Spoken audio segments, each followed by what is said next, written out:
ओम शांति। ओम शांति। ओम शांति।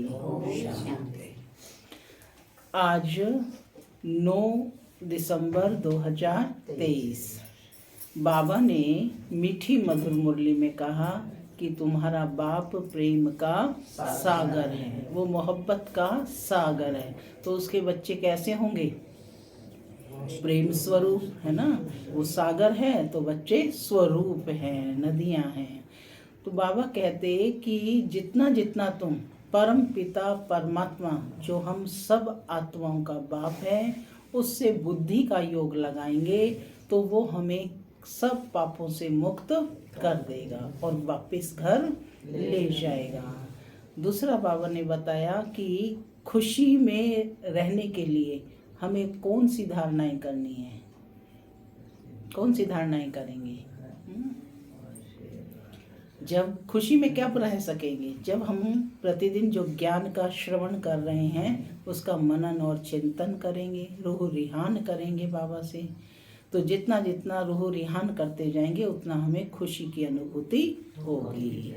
तो आज बाबा ने हमें बताया कि खुश कैसे रहना है, अल्पकाल के लिए नहीं, सदा की खुशी चाहिए। सुनते हैं ईश्वरीय महावाक्य। बाबा कहते, मीठे बच्चे एक बाप के साथ सच्ची मोहब्बत हो तो बाप तुम्हें अपने साथ घर ले चलेंगे, सब पापों से मुक्त कर देंगे, स्वर्ग का मालिक बना देंगे। क्या कहा बाबा ने? मीठे बच्चे एक बाप के साथ सच्ची मोहब्बत हो तो बाप तुम्हें अपने साथ घर ले जाएंगे, सब पापों से मुक्त कर देंगे, स्वर्ग का मालिक बना देंगे। आज का प्रश्न है, अपने आप को खुशी में रखने के लिए कौन सी मुख्य धारणा चाहिए? कौन सी मुख्य धारणा चाहिए? खुशी में तभी रह सकते जब अपने आप से रूह रिहान करना आता हो, किसी भी चीज में आसक्ति ना हो, आसक्ति माना मोह, अटैचमेंट ना हो, 2 रोटी पेट को मिले बस, ऐसी अनासक्त वृत्ति को की धारणा हो तब हर्षित रहेंगे। ज्ञान का मनन कर स्वयं को हर्षित रखो। तुम कर्म योगी हो। कौन हो? कर्म योगी। कर्म करते, घर का काम करते, खाना आदि खाते भी बाप को याद करो। स्वदर्शन चक्र बाबा कहते बुद्धि में घूमता रहे तो बहुत खुशी रहेगी, तो बहुत खुशी रहेगी। गीत चला, न वह हमसे जुदा होंगे न हम उनसे। ओम शांति।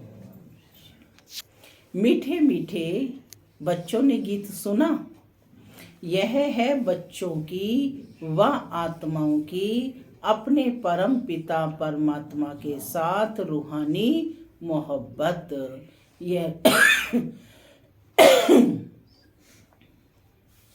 यह रूहानी मोहब्बत सिर्फ तुम ब्राह्मण बच्चों की ही होती है। तुम अपने को आत्मा निश्चय करते हो, परंतु जब कहते हैं कि आत्मा सो परमात्मा, तो आत्मा किसके साथ मोहब्बत रखे? मोहब्बत होती है बच्चों की बाप के साथ। बाप की मोहब्बत नहीं होती है। अभी तुम समझते हो कि हम आत्माएं अपने परम पिता परमात्मा के साथ मोहब्बत जोड़ रही हैं। यह मोहब्बत ही तुमको साथ ले जाती है। तुम रूहानी मोहब्बत बाप के साथ रखते हो तो तकलीफ भी सहन करनी पड़ती है। सारी दुनिया घर के भांति आदि सब दुश्मन बन जाते हैं। बच्चों को समझाया है कि पतित पावनी गंगा नहीं है, मनुष्य पावन होने के ख्याल से गंगा व जमुना के तट पर हरिद्वार काशी में जाकर बैठते हैं। मुख्य स्थान ये दो हैं। कौन कौन से मुख्य स्थान हैं? हरिद्वार और काशी। तो बाबा कहते, हे पतित पावनी गंगा। अब ये वह गंगा तो सुनती ही नहीं। क्या गाते हैं मनुष्य की? हे पतित पावनी गंगा, लेकिन वह गंगा तो सुनती नहीं, या सुनती है? सुनने वाला एक पतित पावन बाप ही है। अभी तुम उस बाप के सम्मुख बैठे हो। बाप बतला रहे हैं कि तुम पावन कैसे बनोगे। पानी की गंगा थोड़े ही कहती है कि मामे कम याद करने से तुम्हारे विकर्म विनाश होंगे। बाप कहते हैं, मैं प्रतिज्ञा करता हूँ, अगर तुम मुझ बाप को याद करेंगे तो तुम्हारे विकर्म विनाश होंगे। बाबा कहते, गारंटी देते हैं। बाप गारंटी देते हैं। गंगा तो गारंटी दे ना सके। जैसे मनुष्य रावण को वर्ष वर्ष जलाते आए हैं, परंतु रावण मरता ही नहीं है, वैसे गंगा में स्नान करने जन्म जन्मांतर करते आए, परंतु पतित से पावन कोई बनते ही नहीं। फिर स्नान करने जाते रहते हैं। एक बार पावन बने तो फिर क्यों जाते हो स्नान करने के लिए? पूछ रहे हैं बाबा कि यदि एक बार पावन बन गए फिर क्यों बार बार स्नान करने के लिए जाते हो? कितने मेले लगते हैं। उनको कोई आत्मा परमात्मा का संगम नहीं कहेंगे। भक्ति मार्ग में भीड़ लगती है मेले पर। अभी तुम बाप के साथ बुद्धि योग लगाते हो। किसके साथ बुद्धि योग लगाते हो शीला बहन? बाप के साथ। तुम जानते हो हम आत्माएं आशिक बनी हैं। कौन हो? आशिक। आत्मा ही भगवान को याद करती है शरीर द्वारा। बाप कहते हैं, मैं भी इस शरीर द्वारा तुमको पढ़ा रहा हूँ, इसलिए हमेशा बाबा को याद करते रहो। बाबा कहने से स्वर्ग जरूर याद आएगा। बाबा कहने से स्वर्ग जरूर याद आएगा और अपना मुक्ति धाम घर भी याद आएगा। मुक्ति को निर्वाण धाम भी कहते हैं। यह है साकारी दुनिया। जब तक आत्माएं यहाँ न आए तो साकारी दुनिया कैसे बढ़े? आत्माएं निराकारी दुनिया से यहाँ आती हैं। मनुष्य सृष्टि बढ़ती जाती है। कोई समझते हैं कि नेचुरल बढ़ती रहती है। तुम जानते हो कि आत्माएं यहाँ आती हैं, वृद्धि को पाती रहती हैं। बच्चों को मालूम हुआ है कि स्वीट होम शांति धाम है, परम धाम है। शांति को लोग बहुत पसंद करते हैं। तुम जानते हो शांति धाम तो हमारा स्वीट गॉड फादरली होम है। क्या है शांति धाम? स्वीट गॉड फादरली होम है ना। अपने घर को तो कहते हैं ना स्वीट होम। भारतवासी विलायत से लौटते हैं तो कहते हैं हम अपने स्वीट होम भारत में जाते हैं। जहाँ जन्म लेते हैं वह देश प्यारा लगता है। कहते हैं हमको स्वीट होम भारत में ले चलो। अच्छा समझो मर जाते हैं तो आत्मा चली गई, फिर शरीर को यहाँ ले आकर खत्म करते हैं, माने अंतिम संस्कार कर भारत में लाकर करते हैं। समझते हैं कि भारत की मिट्टी भारत में ही जाए। नेहरू ने शरीर छोड़ा तो उनकी राख को देखो कहाँ कहाँ ले गए, खेतों में गिराई। समझते हैं कि खेती अच्छी होगी, परंतु हर चीज को वह कितना भी मान दे, पुरानी तो जरूर होनी है। कितनी तकलीफ सहन कर रहे हैं। बाप का पता नहीं है। तुम बाप को जानकर, बाबा कहते बाप से वर्षा ले रहे हैं।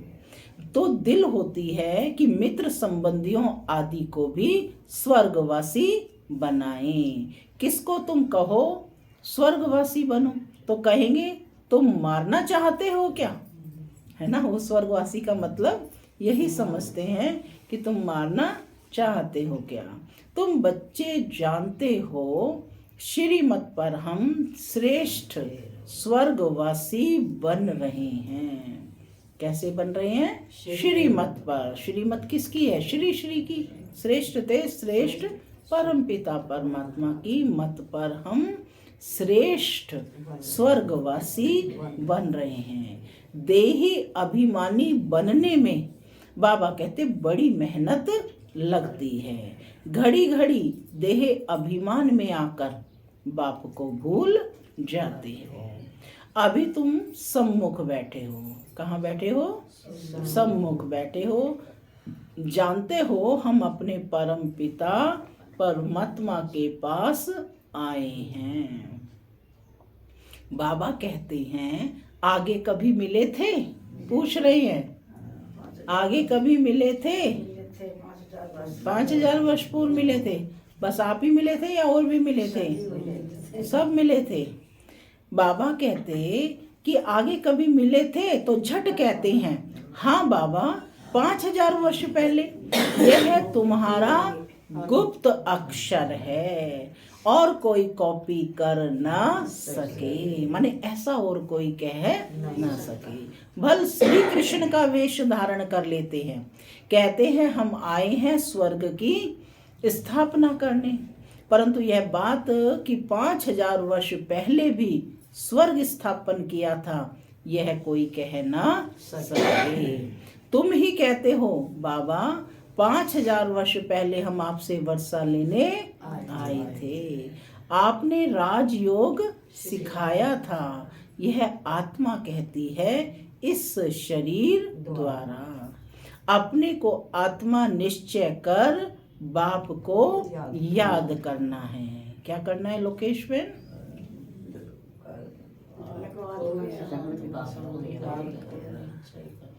अपने को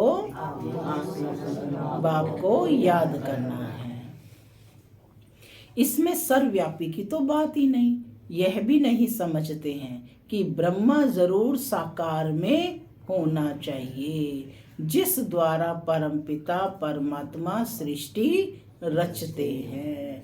पतित पावन बाप आकर सो देवी देवता पावन बनाते हैं। बाप ही स्वर्ग का रचयिता है, तो जरूर स्वर्ग में मनुष्य चाहिए। बाबा आकर तुम्हें स्वर्ग का द्वार बताते हैं। बाबा आकर तुम्हें स्वर्ग का द्वार बताते हैं। माने स्वर्ग का द्वार कैसे खुलेगा ये किसी को पता ही नहीं है। तुम कोशिश करते हो कि हम नरकवासी को स्वर्गवासी बनाएं।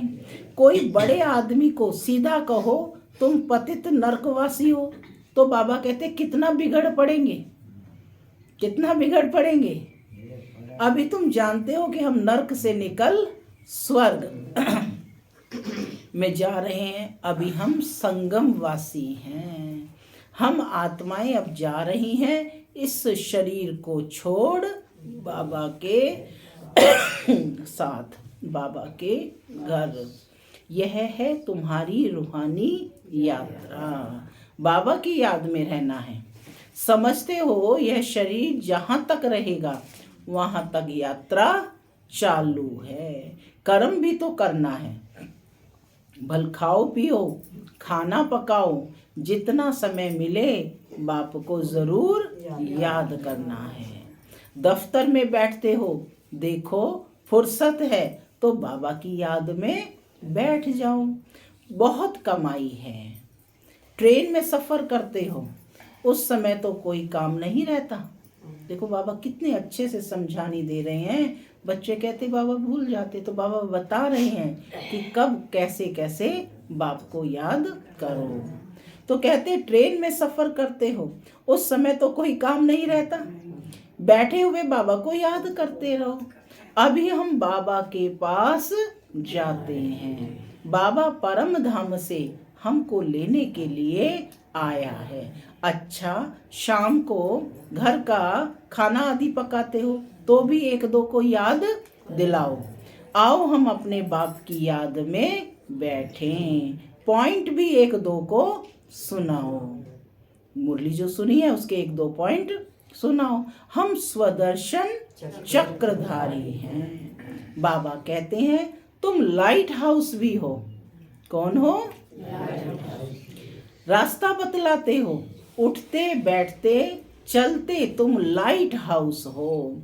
एक आंख में मुक्ति और एक आंख में जीवन मुक्ति।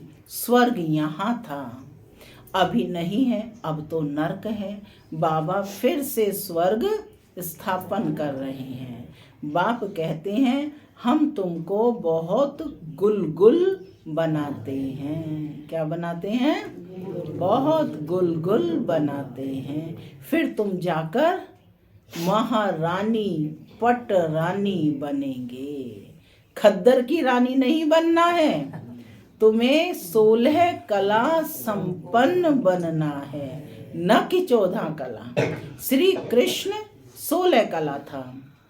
कल भी आया था ना कि हम पूरा वर्षा लेकर रहेंगे, है ना। तुम बच्चियां कितने व्रत नेम आदि रखती थी, 7 रोज निर्जला रहती थी, कितनी मेहनत करती थी। यानी भक्ति मार्ग में कितनी मेहनत की है, 7-7 दिन तक निर्जला रही, परंतु कृष्णपुरी में जा ना सके। अभी तुम कृष्णपुरी स्वर्ग में प्रैक्टिकल में जाने के लिए पुरुषार्थ कर रहे हो। श्री कृष्ण को द्वापर में ले जाने से स्वर्ग का किसी को पता नहीं पड़ता है। वास्तव में 7 रोज का अर्थ क्या है सो तुम अभी जानते हो। सिवाय बाप के और कोई को याद नहीं करना है। तभी कहा ना 7 रोज जब कोर्स करते हैं तो सिर्फ एक बाप की याद में रहना, उसी को कहा भट्टी में डलना। ठीक है ना। तो कहा वास्तव में 7 रोज का अर्थ क्या है सो तुम अभी जानते हो। सिवाय बाप के और कोई को याद नहीं करना, बाकी निर्जला आदि की तो कोई बात नहीं है। बाबा को याद करने से तुम बाप के पास चले जाएंगे, बाप फिर स्वर्ग में भेज देंगे। व्रत नेम रख तुम कितने भूखे मरते हो, जन्म बाई जन्म कितनी मेहनत करते हो, प्राप्ति कुछ भी नहीं हुई है। बाप देख रहे हैं ना कि बच्चे कितनी मेहनत कर रहे हैं। अभी तुमको उनसे छुड़ाए, माने उस मेहनत से छुड़ाए सदगति मार्ग में ले जाते हैं। तुम कहते हो बाबा कल्प पहले भी आपसे मिले थे स्वर्ग का वर्षा लेने। बाप कहते हैं कदम कदम पर राय लेते रहो, सब हिसाब किताब पूछो, बाबा राय देते रहेंगे। भल तुम अपना धंधा दोरी आदि करते रहो, फिर भी बाबा राय देते रहेंगे। देखेंगे ये बहुत धंधे में घुस पड़े हैं तो राय देंगे, क्यों इतना माथा मारते हो, कितना समय तुम जिएंगे, पेट तो 1-2 रोटी मांगता है, उनसे गरीब भी चलते तो साहूकार भी चलते हैं। साहूकार लोग अच्छी रीति खाते हैं फिर रोगी भी बनते हैं, है ना। खा खा कर वो क्या बन जाते हैं, रोगी। और खाते क्या हैं, कितना काम करते हैं अपनी कुटिया में वह खुश रहते हैं। तो बाबा कहते कि साहूकार लोग क्या बन जाते हैं, रोगी बन जाते हैं। और भील लोग देखो कितने मजबूत रहते हैं और वो खाते क्या हैं, क्या भोजन मिलता है उनको, साहूकारों जैसा मिलता है नहीं। तो कहते कि खाते क्या हैं, वो कितना काम करते हैं और अपनी कुटिया में वो खुश रहते हैं। तो इस समय तुम्हें और सब आशाएं छोड़ देनी चाहिए। 2 रोटी मिले, पेट भरा, बस बाप को याद करना है। तुम हो रूहानी बच्चे, परम पिता परमात्मा माशुक के आशिक बने हो। जितना बाबा को याद करेंगे उतना विकर्म विनाश होंगे और जिसको याद करते हो उनसे जाए मिलेंगे। कई कहते चाहते हैं कि साक्षात्कार हो, यह हो। बाबा कहते हैं घर बैठे भी तुमको साक्षात्कार हो सकता है। शिव बाबा को याद करने से तुमको वैकुंठ का साक्षात्कार होगा, श्री कृष्णपुरी देखेंगे। यहाँ तो बाबा तुमको वैकुंठ का मालिक बना देते हैं। सिर्फ साक्षात्कार की बात नहीं है, सिर्फ साक्षात्कार की बात नहीं है, बाप तो तुम्हें वैकुंठ का मालिक बनाते हैं। तो बाबा कहते मेरे को याद करो क्योंकि मैं आया हूँ तुमको ले जाने के लिए। शिव बाबा को याद करना है, वही श्री कृष्णपुरी का मालिक बनाने वाला है। श्री कृष्ण तो नहीं बनाएंगे। शिव बाबा को याद करने से तुमको वैकुंठ की बादशाही मिलती है। अब वह परम धाम से आया हुआ है। डायरेक्ट स्पीच है ये कि बाप परम धाम से आया हुआ है। जरूर आए हैं, तब तो मंदिर यादगार बना हुआ है ना। शिव का मंदिर है, शिव जयंती भी मनाते हैं ना, परंतु वह भारत में कैसे आते हैं यह किसी को भी पता नहीं है। श्री कृष्ण के तन में तो नहीं आते हैं। श्री कृष्ण होता ही सतयुग में है। श्री कृष्ण के रूप में कब होते हैं? सतयुग में। शिव का बड़ा भारी मंदिर है, श्री कृष्ण का इतना बड़ा नहीं है। सोमनाथ का मंदिर कितना बड़ा है। श्री कृष्ण के मंदिर में राधे कृष्ण को बहुत गहने दिखाते हैं। शिव के मंदिर में कभी गहने नहीं देखेंगे। अब वह शिव बाबा तो बड़े महलों में रहता नहीं है, रहता ही कौन है? श्री कृष्ण। बाबा कहते हैं मैं महलों में रहता ही नहीं हूँ, परंतु भक्ति मार्ग में कितना बड़ा आलीशान हीरे जवाहरों का मंदिर बनाया है। सबसे पहले शिव बाबा का मंदिर कैसा बनाया है ना? जो सत्य त्रेता के जो राजा महाराजा थे उनके पास कितने हीरे जवाहरात थे, तो द्वापर में सबसे पहले शिव का मंदिर बना। और वो कैसा बना था?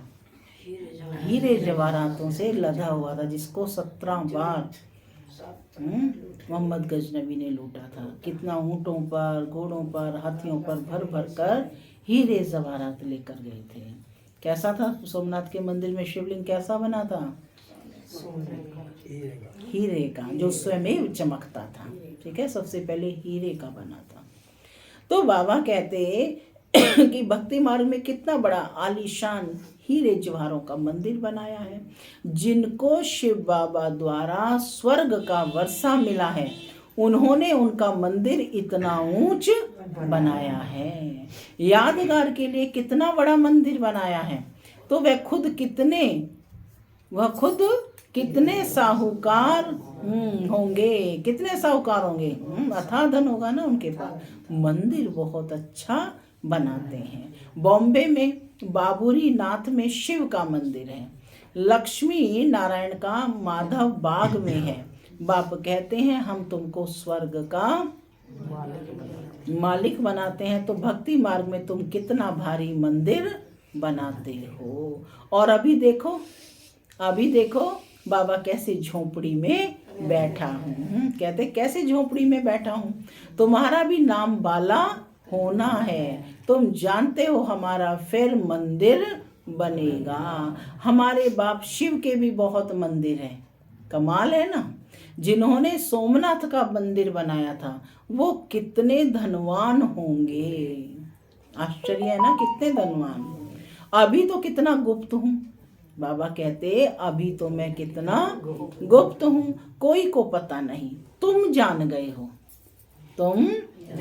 गए हो, फिर कैसे शिव बाबा का मंदिर बनाना पड़ेगा। भक्ति मार्ग में आएंगे। मम्मा बाबा तो पहले नंबर में पूज्य बनते हैं, बैकुंठ के मालिक बनते हैं। फिर पहले पुजारी बन मंदिर भी उनका ही बनाना है। तो दिल में कहेंगे ना कि हम ही पुजारी बन मंदिर बनाएंगे।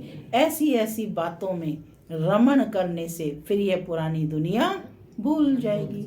जब बातें करते रहेंगे बाबा से तो बाबा कहते ये पुरानी दुनिया भूल जाएगी।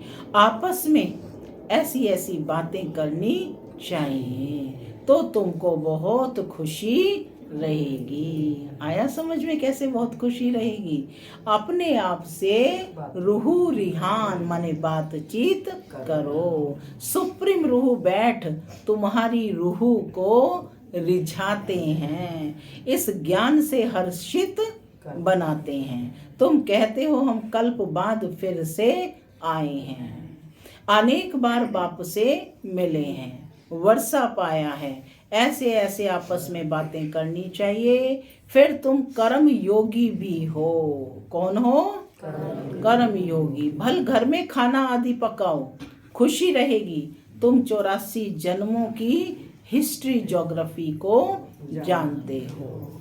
हम अभी ब्राह्मण बने हैं, फिर देवता बन राज्य करेंगे, पुजारी से पूज्य बनेंगे, फिर महल आदि बनाएंगे।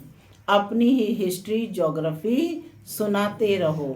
हमारी हिस्ट्री ज्योग्राफी कैसे चक्कर लगाती है, इसको ही स्वदर्शन चक्रधारी कहा जाता है। तुम 3 लोकों को जानने वाले हो। ज्ञान का नेत्र तुम्हारा खुला हुआ है। ज्ञान का नेत्र सबको मिला है तो बाबा कहते तुम्हारा नेत्र खुला है। यह चक्र याद करने से तुम बड़ी खुशी रहेगी। जितना जितना चक्र को याद करेंगे उतना खुशी रहेगी। तो बाबा कहते बाप को भी खुशी रहती है। अभी तुम सेवा में उपस्थित हो, तुम सेवाधारियों के मंदिर फिर बाद में भक्ति मार्ग में बनेंगे। अभी मैं तुम बच्चों की सर्विस में आया हूँ, तुमको स्वर्ग का पूरा वर्षा देने आया हूँ। जितना जो पुरुषार्थ करेंगे उस अनुसार स्वर्ग के मालिक बनेंगे। जितना जो पुरुषार्थ करेंगे, स्पष्ट कहा है बाबा ने, उस अनुसार स्वर्ग के मालिक बनेंगे। अच्छा, मीठे मीठे सिक्के लधे बच्चों प्रति माता पिता दादा का याद प्यार और गुड मॉर्निंग। रूहानी बाप की रूहानी बच्चों को नमस्ते। हम रूहानी बच्चों की रूहानी माता पिता याद प्यार गुड मॉर्निंग और नमस्ते नमस्ते। धारणा के लिए मुख्य सार। पहला, चलते फिरते लाइट हाउस बन सभी को रास्ता बताना है। सब आशाएं छोड़ एक बाप की ही याद में रहना है। बाप से राय लेते रहना है। दूसरा, ज्ञान की बातों में ही रमण करना है। अपने आप से बातें करनी है। स्वदर्शन चक्र फिराते सदा हर्षित रहना है। जितना जितना स्वदर्शन चक्र फिराएंगे उतना हर्षित रहेंगे। खुशी का आधार है। वरदान, आज का वरदान है, योग की धूप में आंसुओं की टंकी को सुखाकर रोना प्रूफ बनने वाले सुख स्वरूप भव। क्या वरदान दिया बाबा ने? योग की धूप में आंसुओं की टंकी को सुखाकर रोना प्रूफ बनने वाले सुख स्वरूप भव। कई बच्चे कहते हैं कि फलाना दुख देता है इसलिए रोना होता है, लेकिन वह देते हैं, आप लेते क्यों हो? उनका काम है देना और आप तो लो ही नहीं। परमात्मा के बच्चे कभी रो नहीं सकते। रोना बंद, ना आंखों का रोना ना मन का रोना। क्या कहा बाबा ने? ना मन का रोना। जहाँ खुशी होगी वहाँ रोना नहीं होगा। खुशी व प्यार के आंसू को रोना नहीं कहा जाता। तो योग की धूप में आंसुओं की टंकी को सुखा दो, विघ्नों को खेल समझो तो सुख स्वरूप बन जाएंगे। कैसे बन जाएंगे सुख स्वरूप? जब विघ्नों को खेल समझेंगे। स्लोगन, साक्षी रहकर पाठ बजाने का अभ्यास हो तो टेंशन से परे स्वतः अटेंशन में रहेंगे। साक्षी रहकर पाठ बजाने का अभ्यास हो तो टेंशन से परे स्वतः अटेंशन में रहेंगे। ओम शांति।